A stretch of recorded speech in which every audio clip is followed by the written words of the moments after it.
여러분들 얼굴을 다시 보니까 또 반갑고 좋습니다. 우리 형제 자매들을 함께 이렇게 한번 인사해 볼까요? 하나님께서 당신을 기다리셨습니다. 아멘. 주님께서 언제나 우리를 기다리십니다. 우리도 기다리는 것이 있죠. 우리가 다 바라는 것들이 있고, 우리 수련회 때 나눴던 이야기지만은 어떤 워너비가 있습니다. 되고 싶은 것이 있고, 하고 싶은 것이 있고, 또 어떤 것을 가지고 싶은 그런 것들이 다 있습니다. 결혼도 그 부분에 있어서 마찬가지입니다. 우리는 결혼하고 싶어하는 사람이 있고, 또 누군가의 여자가 되고 싶고, 누군가의 남자가 되고 싶고, 혹은 전 그냥 독신으로 사는 게 좋을 것 같습니다라고 하는 것도, 그것도 어떤 워너비입니다. 독신으로 살되 멋있게 사는 것도 하나님 앞에서 의미 있는 삶입니다. 예수님 당시에 많은 사람들이, 오늘날 사람들이 이혼을 많이 한다고 말하지만은 예수님 당시의 사람들도 굉장히 많이 이혼하고 또 재혼했던 것을 우리가 말씀을 통해서 알 수 있습니다. 왜냐하면은 모세가 이 신명기 24장 1절에서 이런 이야기를 해요. 이혼을 하게 될 때에는, 부득이하게 이혼을 하게 될 때에는 아내에게 이혼 증서를 써서 그 여인을 집 밖으로 내보내라고 그렇게 이야기를 합니다. 철저하게 이 남성 중심의 입장에서 이야기를 하는 거죠. 오늘날 같으면은 양쪽으로 갈라서는 건데, 이 모세 시대 때 그리고 예수님 시대 때 이혼이라고 한다면은 여자를 집 밖으로 내보내는 그런 개념이라고 여러분들이 생각하시면 됩니다. 그런데 이 이혼이나 재혼의 근거에 있어서 많은 율법학자들이 이 갑론을박이 있었어요. 그래서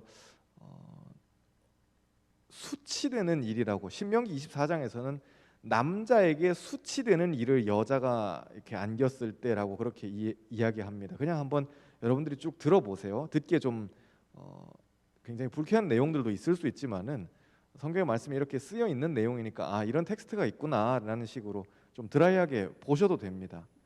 남자에게 수치를 준다라고 했었을 때 그것은 간음을 한다든지, 이건 당연한 거겠죠. 여인이 간음을 한다든지, 아니면은 남자에게, 남자의 집안에 어떤 누를 끼치는 행동을 한다든지, 동네에 망신을 주는 그런 행동이라든지, 뭐 말씀에서는 그 정도 나와 있습니다. 그런데 굉장히 재밌는 것이, 율법학자들은 그 뒤를 또 해석해가지고 남자에게 수치를 주는 것은 무엇이 있을까를 뒤에다가 이제 몇 개를 덧붙여서 이야기해요. 예수님 당시 시대 때 율법학자들은 이런 이야기까지 합니다. 여자가 요리를 못하는 거, 자녀를 못 보는 거, 밥을 태우는 거, 빨래를 못하는 거, 집안일을 못하는 이런 것들도 다 남자에게 수치가 되는 일이라고 그렇게 과대하게 해석을 하는 그런 경향이 있었어요. 그래서 이 사람들이, 봐라, 율법에는 이혼 증서를 써서 내보내도 되고, 여자가 이제 남자에게 수치를 줬었을 때는 이혼해도 된다고 모세가 그렇게 이야기하고 있고, 학자들은 여자들이 이런 일을 했었을 때 이혼해도 된다라고 이야기를 하니까, 그러면 결론은 아내가 밥을 태웠는데 아내랑 이혼 증서를 써가지고 내보내겠습니다라고 이야기하는, 그냥 표면만 놓고 보면은 이런 식의 말도 안 되는 이야기들이 있었던 겁니다. 근데 정말 아내가 밥을 태워가지고 이혼을 하고 싶었겠어요? 원래 그 남자의 마음은, 본래 마음은 어떤 거였을까요? 이 아내가 마음에 안 든다는 거예요.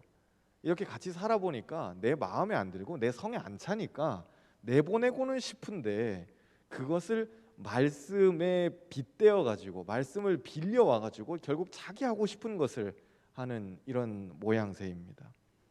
우리가 봤었을 때는 너무 어처구니 없는 이야기들이죠. 사람들이 그래서 예수님께 와가지고 똑같은 이야기를 해요. 이 모세 율법에서는 여차저차하게 이야기가 돼 있는데, 모세는 이혼을 허락해 줬다, 이혼하지 말라고 한 게 아니지 않냐, 그렇다면 선생님께서는 이혼에 대해서 어떻게 생각하시냐라고 그렇게 물어보는 것입니다. 그런데 이혼은, 예수님께서는 분명하게 이야기를 하셔요. 이혼은 타락한 세상 가운데에서 나타나는 그런 현상일 뿐이지, 하나님께서 주신 결혼이라는 계명과 동급으로 취급할 그런 유의 계명이 아니라는 거예요. 그래서 오늘 말씀에서 우리가 결혼식 가면은 흔히 듣는 이 본문이죠. 사람을 지으시니가 본래 그들을 남자와 여자로 지으시고 라고 말씀하시는 거예요. 둘이서 한 몸이 되는 거예요. 그 부모를 떠나서 둘이 한 몸이 되는 그 결혼의 하나님께서 처음 디자인하셨던 그 결혼의 모양인데, 이혼은 처음부터 하나님이 이야기하신 것이 아니다. 인간의 완악함이, 인간의 고집셈이, 성경에서 보면 완악하다는 표현이 나와요. 좀 어려운 표현이지만은 출애굽할 때 이 바로 왕이, 이집트의 바로 왕이 그가 완악했다고 표현해요.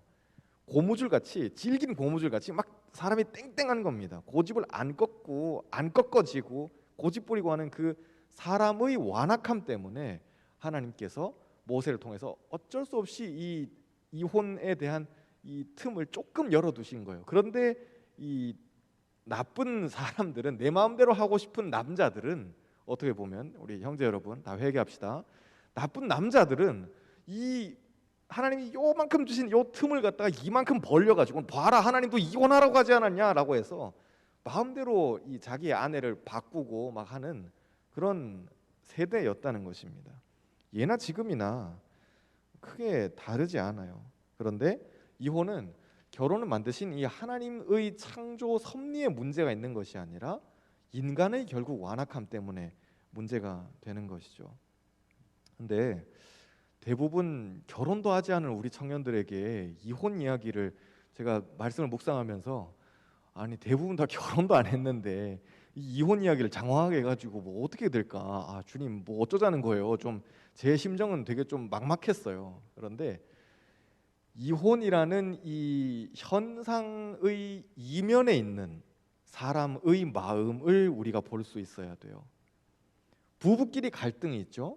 여러분들도 마찬가지예요. 지금 만나고 있는 이성 친구를 생각하셔도 되고, 혹은 이성 친구가 없다면 가족을 생각해 보셔도 되고, 여러분의 인간관계를 생각해 보셔도 돼요. 큰 예를 들어서 이혼을 앞두고 있는 부부끼리 갈등해요. 사이가 좋다가 갑자기 다음날 아침 일어나가지고 이혼하자 이러지 않아요. 사이가 안 좋아요. 갈등해요. 막 험한 말들이 막 오가고, 어떤 때는 이렇게 서로 막 때리고 이런 일들도 막 벌어지죠. 그렇게 관계가 부서지는 이유는 결국 인간의 죄 때문에 그런 거예요. 죄인인 내 상태 때문에 그런 것입니다. 내 어떤 인간 관계가 부서져 있는 것은 하나님과의 관계가 부서져 있기 때문에 그래요. 내가 죄인이죠. 내가 죄인이라는 것은 하나님과의 관계가 부서져 있다는 이야기예요. 어딘가 망가져 있다는 거고, 어딘가 뒤틀려 있다는 거고, 하나님께서 주시는 이 이야기를 명확하게 내가 다운로드를 받지 못하고 있는 거예요. 성령 충만한 부부끼리 이혼할 수 있을까요? 열심히 교회 다니는 부부끼리 이혼할 수 있을까요? 사실 그렇지 못해요. 그럴 수가 없어요. 하나님께서 주시는 마음은 이 사람이 나한테 좀 안 맞아도, 좀 안 맞을 수 있죠. 안 맞아도, 혹은 내 마음을 좀 아프게 해도, 혹은 내가 원하는 대로 안 따라주고 내 말 안 듣고 자기 하고 싶은 대로 하더라도 하나님께서 주시는 마음은 이 사람을 품어주는 거거든요. 사랑하는 것이고 인내하는 것이고 안아주는 게 하나님께서 주시는 그 마음이에요. 그렇다면 우리가 하나님과의 관계가 바로잡혀 있다면은 어떻게 이혼에 대한 이야기를 할 수 있겠냐는 거죠. 그래서 부부 문제의 해답은 하나님과의 관계 해결에 달려 있어요. 하나님과의 관계가 해결되면 부부 문제는 자동으로 해결되게 되어 있다는 거예요. 보통 남녀가 결혼하기 전에는 같이 서로 좋은 일을 해요. 만나서 데이트하는 게 여러분들 노동이 아니길 바래요. 여러분들 데이트하는 게 노동이 아니죠. 할렐루야. 데이트는 노동이 아니에요. 같이 재밌게 영화 보고, 같이 재밌게 차 마시고 이야기하고, 뭐 6시간씩 7시간씩 막 이야기했는데도 내일 또 만나서 이야기하자가 되는 거죠. 보통 남녀는 결혼하기 전에는 만나서 좋은 일을 하고, 결혼한 후에는 같이 힘든 일을 해요. 왜 힘들까요? 같이 살면 더 좋을 것 같은데 왜 결혼하면 결혼 전보다 더 힘들어질까요? 나의 모습이 그대로 드러나거든요. 하나님 앞에서 죄인인 내 모습이, 여러분 뭐 화장을 안 한 그런 쌩얼 그런 이야기가 아니에요. 여러분의 남친은, 여러분의 미래의 남편은 여러분의 쌩얼도 사랑할 줄로 믿습니다. 그런 남편을 꼭 만나시길 바래요. 난 인정할 수 없어, 이런 남자 만나지 마세요. 그냥 그런 남자는 안 만나시는 게 나아요. 근데 내가 죄인이라는 것을 이 상대방이 봤었을 때 그거 참 어려운 일이거든요. 결혼하고 난 다음에 많은 부부들이 환상이 깨진다고 안 믿는 사람들은 말을 그렇게 하지만은 사실 환상이 깨지는 게 아니에요. 본래의 모습에 다가가는 거예요. 나는 처음부터 그랬거든요. 그렇지 않아요? 연애할 때 조금 예쁘게 꾸미고 조금 멋있게 단장하고 만났을 그뿐이고 내가 있어 보이게 이야기하는 그것일 뿐이지, 결혼하고 난 다음에 같이 밥 먹고 같이 잠자고 하다 보니까 진짜 내가 드러나는 거예요. 그러니까 어떤 사람들은 이 지점에서 그럼 목사님 뭡니까? 동거를 해보자는 겁니까? 이게 아니에요. 동거가 아니라 하나님께서 나에게 주신 그 마음으로 이 사람을 품어주고 안아주고 하는 그것이 어떻게 보면은 진짜 결혼 생활의 시작이라는 거예요. 결혼 후에 왜 어렵죠? 지루하니까? 뭐 매력이 떨어져서? 아니에요. 그 사람의 어떤 매력이 결혼하고 난 다음에 막 수직 낙하하는 게 아니에요. 그 사람은 여전히 그 사람이에요. 똑같은데 다만 죄인인 그 사람의 모습을 내가 굉장히 거리가 가까운 채로 그렇게 보게 되는 거죠. 연애할 때는 헤어질 수 있잖아요. 이 헤어진다는 게 다시 만나지 마 이거 말고, 내가 오늘 재밌게 놀다가 이제 가야 돼요 집에. 그러면 안녕 내일 또 만나 이렇게 잠깐 집에 갈 수 있단 말이에요. 잠은 집에서 자니까. 그러면 내가 이 사람과 같이 붙어가지고 만나고 이야기하고 서로 삶을 나누고 하는 그 시간이 24시간 중에 사실 많은 시간이 아니거든요. 우리의 데이트는 언제나 모자라잖아요, 시간이. 여러분 데이트하고 난 다음에 너무 힘들었어, 다음번에 시간 좀 줄이자고 이야기해보자, 이런 생각을 하는 사람 아무도 없어요. 데이트를 하고 난 다음에 좀 더 어떻게 하면 만날 수 있지를 생각하겠죠. 그런데 결혼하게 되면 이 시간이 압도적으로 늘어나요. 굉장히 많이 늘어난다고요. 이 사람이, 상대방이 나에게 다가오는 그 밀도가 정말로 가까이 이렇게 바싹 붙어가지고 오게 되는 거죠. 그랬을 때 좋은 면도 있겠지만은 본질적으로 죄인인 하나님과의 관계가 부서져 있는 죄인인 그 사람의 모습이 나에게 이렇게 확 오는 거예요. 그럼 우리 그거 받아들이기 힘들어요. 사실 나도 죄인인데 저쪽 죄인도 보기 힘든 건 사실이거든요. 망가져 있으니까요. 참 받아들이기 힘들어요. 그럼에도 불구하고 하나님께서 결혼이라는 이 룰을 제정해 주신, 만들어 주신 이유는 무엇이냐면은, 여기서 잠깐 스킵하고, 결혼은 배우자를 사랑하는 게 아니에요. 배우자 외에 다른 이성을 다 포기하는 거예요. 결혼을 배우자를 사랑하는 것이라고 이해해 버리면은 그래요, 저는 제 아내도 사랑하고 이 사람도 사랑하고 저 사람도 사랑하고가 돼버려요. 되게 좀 황당한 이야기지만은 가정법원에서 보는 이런 수많은 이혼 사유 중에 남자가 자기 아내도 여전히 사랑하고 이 여자도 사랑하고 저 여자도 사랑하고 하는, 우리가 들었을 때 너무 황당해요, 이상해요 라고 하는 그런 이야기들이 있어요. 결혼은 배우자를 사랑하는 게 아니에요. 배우자 외에 다른 이성을 다 포기하는 거예요. 난 포기하겠습니다. 이 여자 외에, 이 남자 외에 다른 이성을 포기하겠습니다. 이 사람에게만 집중하겠습니다 라고 하는 그 서약이 결혼식이에요. 그리고 그 약속이 곧 결혼이에요. 근데 이게 목사님 저기 하나님하고 무슨 상관이 있습니까? 인데 믿음은 뭐냐면은 주님을 믿는 게 아니에요. 주님 외에 다른 것들을 아무것도 믿지 않는 거예요. 그게 바로 믿음입니다. 그래서 제가 결혼에 대해서 상담받겠다고 찾아오는 친구들에게 늘 이야기해 주지만은, 결혼했었을 때 어떤 믿음의 세계가 열리거나 내 깊이가 깊어지거나 경지가 넓어지는 그런 체험을 해요. 왜? 정말 내가 힘든데 이 사람을 그래도 끌어안고 사랑해야 되고 이 사람 말고 다른 사람한테 집중하면 안 되고 하는 이 훈련을 그대로 연결시켜서 하나님과의 관계에서도 그게 가능해지거든요. 바로 1대1로 딱딱 연결이 되는 거예요. 그래서 가능하면 결혼하시라는 거예요. 단 독신의 은사가 있는 분들이라면은 정말로 이것을 놓고 하나님 앞에 진지하게 기도하셔야 돼요. 예수 그리스도께서 나의 신랑이 되신다는 것은, 예수 그리스도께서 나의 신부가 되신다는 것은, 표현이 좀 이상하지만 주님께서 나의 신부가 되신다는 것은, 내 배우자가 되시고 내 반려자가 되신다는 것은, 이건 삶의 굉장히 많은 모양이 달라지는 거예요. 왜 여러분 독신으로 살려 그러세요? 결혼 생각이 지금 없으신 분들, 혹은 목사님 전 포기해요. 뭐 무슨 결혼을 해요? 돈도 없는데. 우린 이게 되게 자연스럽게 그렇게 생각하잖아요. 돈도 없는데 결혼을 어떻게 해요? 인 건데, 독신으로 살겠다 하면은 상황에 끌려서 돈이 없으니까는 어떻게 결혼해요가 아니라, 나는 이러이러한 이유 때문에 독신으로 살겠습니다라고 결정하셔야 돼요. 상황에 끌려가는 것이 아니라 여러분이 상황을 끌고 가셔야 된다고요. 아니 그러면 계속 끌려가요.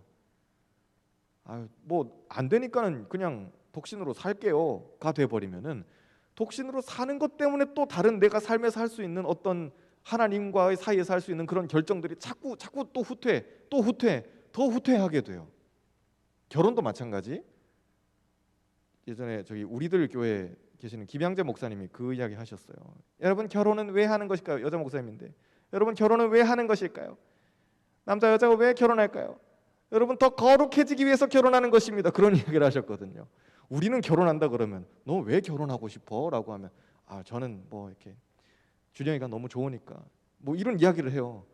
저는 뭐 은서가 너무 좋으니까는 은서랑 결혼할 거예요. 이런 이야기를 할 수 있다고요. 아니에요. 그렇게 해서 결혼하면 안 돼요. 서로 결혼하는데 둘 다 좋은 것도 좋지만은 그것보다 조금 더 앞서는 하나님 앞에서 바로 서기 위해서 결혼합니다가 되어야지, 그 결혼을 하나님이 흔들리지 않을 수 있도록 지켜주셔요. 내 마음을 지켜주시는 거예요. 여러분, 여러분의 마음을 믿으세요? 스스로를 믿으신다 그러면 죄송해요. 여러분 굉장히 레벨이 떨어지는 거예요. 지금 이젠 조금 이 직장 생활하면서 현타 오시는 분들은 이제 아시잖아요. 날 믿어요, 안 믿어요? 나 안 믿어요. 절대 안 믿어요. 내가 할 수 있어, 이런 게 아니에요. 내가 좀 사회생활을 해보니까는 이거 제일 못 믿을 게 나다. 오늘 아침 다르고 점심 다르고 저녁 달라요. 여러분, 여러분의 마음도 믿으시면 안 돼요. 하나님 내 마음을 지켜주세요 라고 기도하실 수 있어야 돼요. 결혼에 있어서도 마찬가지고 독신에 있어서도 마찬가지예요. 하나님, 내가 이러이러한 하나님 앞에서의 선한 목적을 가지고 결혼하고 싶습니다. 주님, 제 짝은 어디에 있을까요? 주님, 있긴 있겠죠? 지금 설마 유치부에 있는 건 아니겠죠? 뭐 이런 기도를 할 수 있잖아요, 우리가. 근데 그렇게 기도할 때 하나님, 제 짝을 주세요. 믿음으로 제가 제 짝을 구할게요. 주세요라고 그렇게 기도할 때, 목적을 가지고 결혼, 목적을 가지고 독신이 되는 거예요. 이혼해요? 아까 장황하게 말씀드렸지만은 이 유대인들의 이 이혼하는 유대인 남자들의 이 상황을 보세요. 아내가 밥 태운다고, 빨래를 못 한다고, 애들을 못 본다고, 집안에서 큰 소리를 냈다고. 율법 안에 이 사람들이 써놓은 이 율법의 어떤 설명서에 보면은 그런 황당한 내용들이 실제로 있거든요. 여자가 밥 태웠을 때, 집안에서 소리 질렀을 때, 뭐 그렇게 되면 벌써 몇 번 이혼했겠어요? 이거 다 뭐 때문에 그러는 거예요? 결국 남자의 완악함 때문에 그래요. 내 멋대로 하고 싶은 인간의 이 고집이에요. 어떤 목적을 가지고 하나님께서 결혼을 만들어 주신 이 목적에서 벗어나 가지고 하나님의 목적이 아니라 내 목적에서, 내 목적이라는 프레임 안에서 놓으니까는 아내는 언제든지 내 기분 나쁘게 하면은 바꿔버리고 싶다라고 하는, 그럼 아내나 스마트폰이나 다를 게 뭐가 있어요, 여러분? 형제 여러분, 나중에 여러분의 아내를 그렇게 취급하실 거예요? 여러분이 결혼하는 그 사람이 수준이 뭐 2년 3년 만에 한 번씩 바꾸는 스마트폰만 한 거예요? 그렇지 않잖아요. 그렇게 바꾼다면은, 혹은 그렇게 생각한다면은, 혹은 그렇게 대우한다면은, 그렇게 대우하는 나 자신도 똑같은 거예요. 왜일까요? 결혼은 참 희한하게 끼리끼리 하거든요. 정말 레벨이 맞는 사람들끼리 결혼해요. 비슷한 사람들끼리 결혼해요. 그래서 결혼 전에, 결혼을 앞두고 여러분들이 부지런히 기도하시고 또 말씀에 대한 깊이도 만드시고 또 예배도 이렇게 예배에 대한 내공도 기르시고 기도 시간도 좀 늘리시고 하라고 하는 이유가 뭐냐면, 특히 결혼 전에 더 그렇게 하라고 하는 이유는 뭐냐면은 딱 그렇게 해놔야지 여러분 레벨에 맞는 형제가, 레벨에 맞는 자매가 나타나요. 누구 저기 권사님이 오셔가지고는 저한테, 목사님 저기 우리 청년들 중에 새벽 기도하는 자매는 없어요? 라고 물어보시길래 제가 하하하하 웃고 그냥 권사님 안녕히 계세요 그러고 나왔어요. 우리 자매들 중에는 새벽 기도 혹시 자기 집 앞에 새벽 기도 나가는 친구가 있나요? 있다면 할렐루야. 진짜 잘 될지어다. 아니 새벽 기도하는 자매를 찾으시길래 권사님 왜요? 그랬더니 아들이나 한번 소개를 좀 시켜줄까, 새벽 기도 한다 그러면은 그 뭐 믿음은 왔다일 텐데. 그래서 권사님 아들이 새벽 기도 해요 안 해요? 안 하죠. 그럼 권사님 만나면 안 돼요. 만나봤자 말이 안 통해요. 새벽 기도 나가는 사람이랑 안 나가는 사람이랑은 라이프 사이클이 달라요. 하루 이 생활 계획표가 완전히 다르다고요. 깨는 시간이랑 자는 시간이 달라요. 새벽에 4시에 일어나는 사람이랑 아침에 9시에 일어나는 사람이랑 이게 삶이 같아요? 달라요. 9시도 좀 이른 시간인가요? 여러분한테는? 제발 그렇지 않기를 바라요. 아니잖아요. 둘이 만나면 어떻게 되겠어요? 그냥 계속 싸우는 것밖에 안 되는 거예요. 이건 되게 불행한 만남이에요. 여러분 보고 다 새벽 기도를 나가라고 제가 강요하는 게 아니에요. 그게 아니라 여러분 특유의 뭔가 하나 이렇게 잡을 수 있는 신앙의 주특기를 하나 만들어 놓으시라는 거예요. 어떤 인생의 어려움이 닥쳤을 때 저는 꾸준히 큐티를 해요.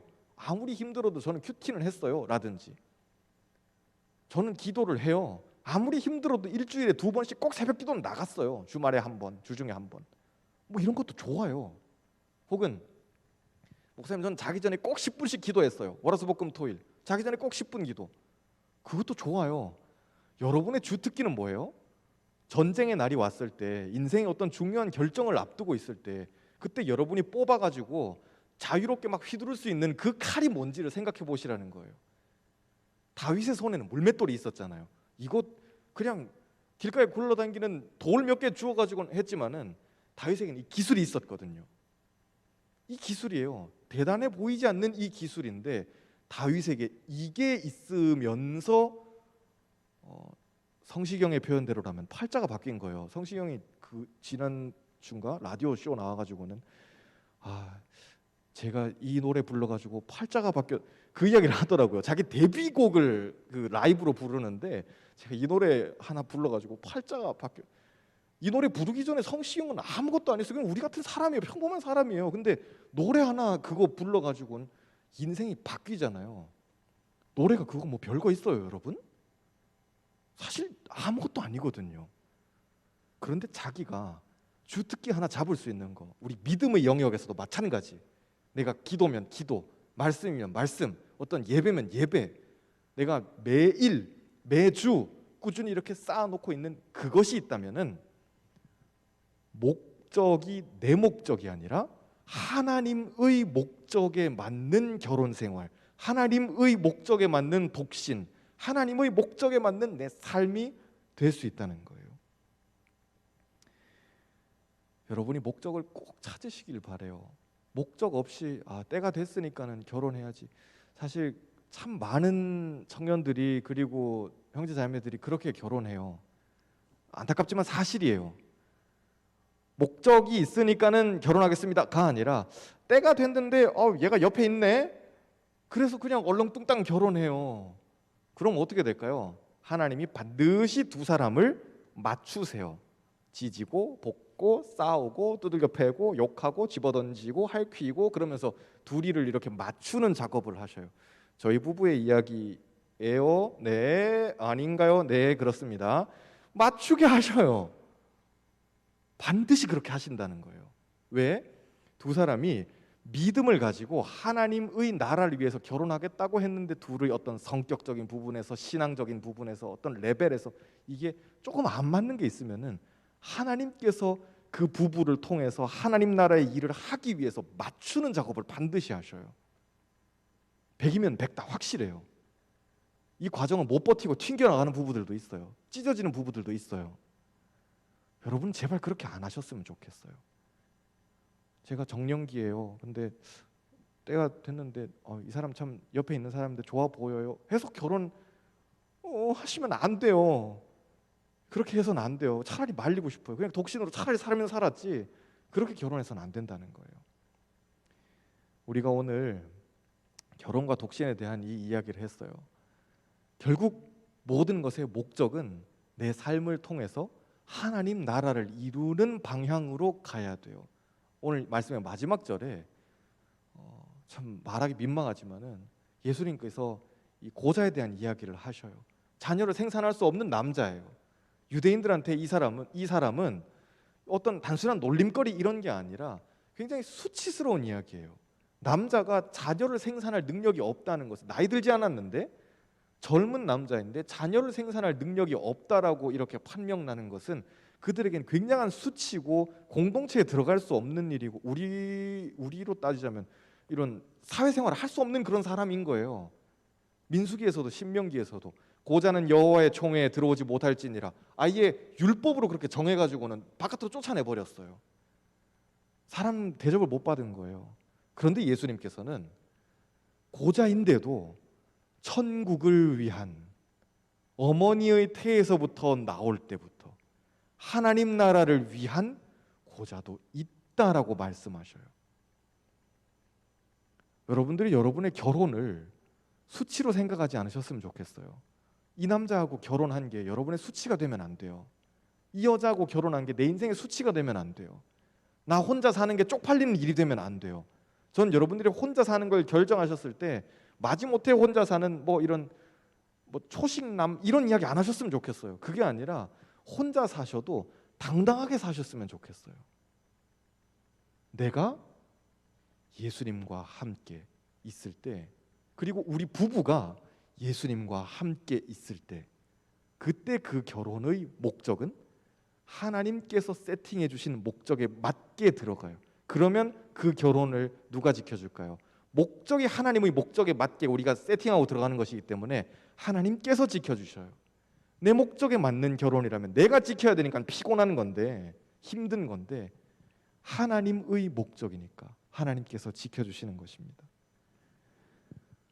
우리 사랑하는 청년들이 꼭 믿음의 배우자를 만나서 결혼을, 또 믿음의 독신 생활을, 그렇게 하나님의 목적에 맞는 그런 삶을 꼭 사시기를 주님의 이름으로 축복합니다. 우리 같이 기도하겠습니다.